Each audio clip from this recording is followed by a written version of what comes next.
Hello guys, කොහමද? අද ජෙරි අන්න ආයි ෆුඩ් බ්ලොග්ස් කරන්න පටන් ගත්තා.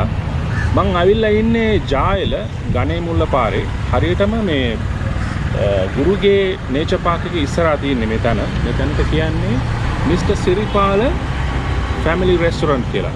ඉතින් මම ආවා රයිස් ඇන්ඩ් කරි කන්න. මොකද මගේ රයිස් ඇන්ඩ් වීඩියෝස් ගොඩක් වයිරල් වෙනවා මේ දවස්වල. ඉතින් රයිස් ඇන්ඩ් කරි කන්න කියලා ආවේ. මගේ පිටිපස්සේ ඔයගලන්ට පේනවා දැන් එනවා. ඔන්න තියෙනවා මගේ රයිස් ඇන්ඩ් කරි. ඔයගලන්ට කැමති විදිහට බෙදා ගන්න පුළුවන්. මේ දැන් මම ගත්තේ පෝක් රයිස් එකක්. චිකන් තියෙනවා, බීෆ් තියෙනවා. ඔයගලන්ට කැමති විදිහට. දැන් මම යෙලෝ රයිස් එක ගත්තේ. ඔයගලන්ට කැමති විදිහට බෙදා ගන්න පුළුවන්. මේ බුෆේ එක අරිනවා ඒගොල්ලෝ උදේ 11ට. ඉතින් විදිහට බෙදා ගන්න පුළුවන්.